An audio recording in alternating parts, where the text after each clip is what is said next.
मित्रों, हिंदू धर्म ग्रंथों के अनुसार परमपिता ब्रह्मा जी ने सृष्टि की रचना के पश्चात कालखंड यानी कि समय को 4 युगों में विभाजित किया था, जिन्हें सतयुग, त्रेता युग, द्वापर युग और कलयुग के नाम से जाना जाता है। हिंदू पुराणों की माने तो इस कालखंड का आरंभ सतयुग से हुआ और कलयुग पर आकर ये खत्म हो जाता है। कलयुग की समाप्ति के बाद पुनः सतयुग शुरू होता है और ये चक्र सृष्टि की रचना के समय से निरंतर चलता आ रहा है। हम आप आज जिस कालखंड में जी रहे हैं वह कालखंड के परिवर्तन का 23वां चक्र है। अब आप सोच रहे होंगे कि भला इन 4 युगों में ऐसा क्या अलग होता है जो ब्रह्मा जी को कालखंड को 4 युगों में विभाजित करना पड़ा। तो मित्रों, इसका उत्तर हमें मिलता है हिंदू धर्म के लिंग पुराण में, जिसमें इन 4 युगों में क्या असमानताएं हैं विस्तार से बताया गया है, और यह भी कि कैसे युग में आने वाले बदलाव से मनुष्य के लक्षणों में भी परिवर्तन आता है। सर्वप्रथम मिलकर जानेंगे सतयुग के बारे में। नमस्कार और द डिवाइन टान के अनुसार सृष्टि की रचना के पश्चात ब्रह्मा जी ने जब समय अर्थात कालखंड को 4 युगों में बांटा, तब सबसे पहले खंड का नाम सतयुग रखा गया। इसके बाद के कालखंड का नाम त्रेता, फिर द्वापर और फिर अंतिम कालखंड का नाम कलयुग रखा गया। पहले कालखंड यानी कि सतयुग में सभी मनुष्यों का एक ही धर्म होता है और वह धर्म है स्वार्थ का त्याग, यानी कि सतयुग के मनुष्यों में कोई भी स्वार्थी नहीं होता, सभी एक दूसरे की मदद किया करते हैं। उस युग में किसी भी मनुष्य को किसी भी तरह की कोई बीमारी नहीं होती थी, जिसका कारण होता है कि सतयुग में मनुष्य अपनी सभी इंद्रियों को संयम में रखता है, कोई किसी के गुणों में दोष नहीं देखता। इतना ही नहीं, सतयुग के मनुष्य कभी भी दुखी नहीं होते, जिसकी वजह से उनकी आंखों से आंसू भी नहीं निकलते। उस युग में न किसी में घमंड होता है और न ही कोई अन्य विकार। मनुष्य आपस में लड़ते नहीं हैं और सभी प्रेम से रहते हैं। इस ग्रंथ में आगे बताया गया है कि सतयुग के मनुष्य बड़े ही फुर्तीले होते हैं। आलस्य क्या होता है इस युग में लोग जानते ही नहीं।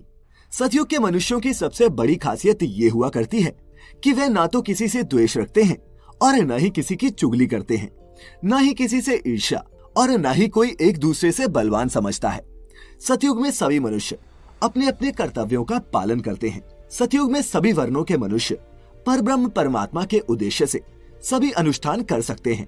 इस युग के सभी मनुष्यों का अधिकतर समय धर्म कर्म करने में ही व्यतीत होता है। सब लोग परमात्मा के ही नाम का जाप और उन्हीं की सेवा पूजा किया करते हैं। इस युग में स्त्री और पुरुष में कोई भेदभाव नहीं किया जाता। सभी वर्णों के लोगों को शिक्षा, शस्त्र कला आदि क्षेत्रों में समान अवसर दिए जाते हैं। स्त्रियां विवाह के बाद अपने पत्नी धर्म का निष्ठा से पालन करती हैं और हमेशा पति की सेवा में लगी रहती हैं। बच्चे भी अपने माता पिता का कहा मानते हैं और बुढ़ापे में उनकी खूब सेवा किया करते हैं। सतयुग के लोग समय समय पर किए जाने वाले आश्रम संबंधी सत्कर्मों का अनुष्ठान करके कर्म फल की कामना और आसक्ति न होने के कारण परम गति प्राप्त कर लेते हैं। पुराणों की माने तो इस युग में मनुष्य की लंबाई 32 फुट हुआ करती है और मनुष्य अपनी इच्छा के अनुसार अपना शरीर त्याग सकते हैं।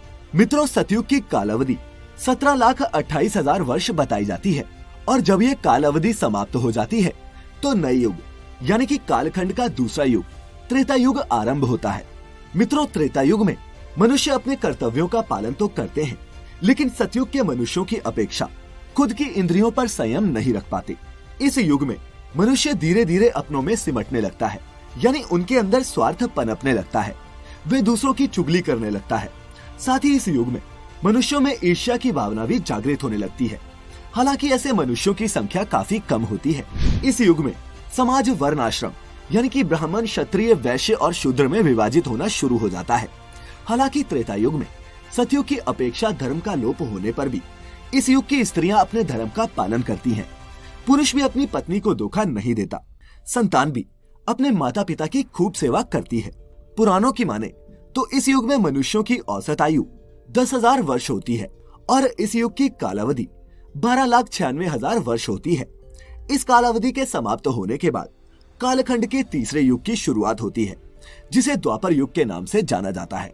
लिंग पुराण के अनुसार द्वापर युग में मनुष्य अपने कर्तव्यों से दूर होने लगता है, यानी कि वो स्वार्थी होने लगता है। इस युग में भौतिक सुखों की पूर्ति करने के लिए मनुष्य कई तरह के अधर्म करने लगता है और धर्म को त्याग देता है। जैसे जैसे इस युग की कालावधि आगे बढ़ती है, वैसे वैसे मनुष्य काम, क्रोध, लोभ, ईर्ष्या जैसे दुर्गुणों से ग्रसित होने लगता है। इस युग में लोगों की पहचान कर्म से नहीं होती बल्कि जन्म से की जाती है। अर्थात इस युग में ब्राह्मण का बेटा ब्राह्मण, क्षत्रिय का बेटा क्षत्रिय, वैश्य की संतान वैश्य और शूद्र की संतान शूद्र ही कहलाती है। सतयुग की तरह इस युग में शूद्रों को वेद पढ़ने की आजादी नहीं मिलती और न ही क्षत्रियों की तरह शस्त्र चलाने की। अर्थात द्वापर युग में समाज पूर्णतः जातियों में बढ़ जाता है। लोगों को दूसरों के साथ साथ अपनों से भी ईर्ष्या होने लगती है। द्वापर युग का मनुष्य स्त्रियों को अपनी संपत्ति समझने लगता है।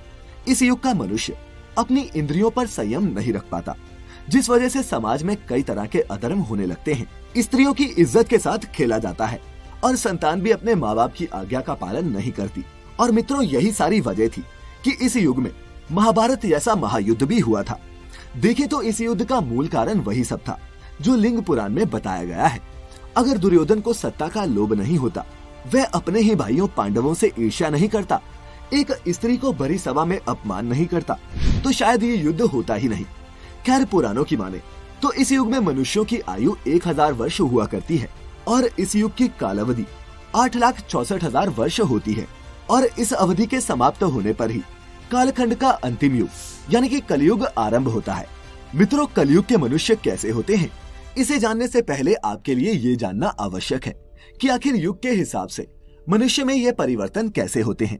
दरअसल सतयुग में धर्म का आधार 4 पैर पर होता है, जो त्रेता में 3 पैर वाला, द्वापर में 2 पैर वाला और कलयुग में सिर्फ 1 पैर वाला रह जाता है।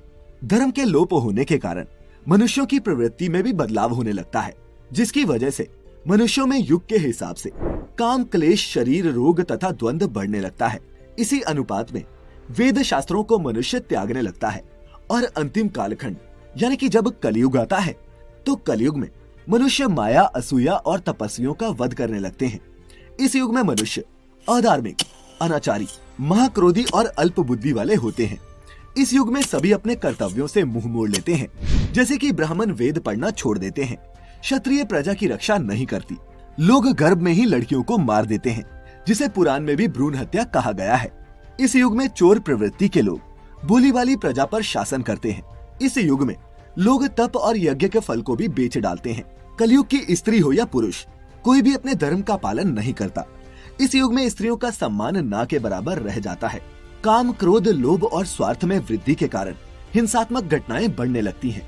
लोग एक दूसरे से लड़ने लगते हैं, एक दूसरे की हत्या करने लगते हैं। संतान अपने माता पिता की सेवा नहीं करती, वो उनका हाल तक नहीं लेती।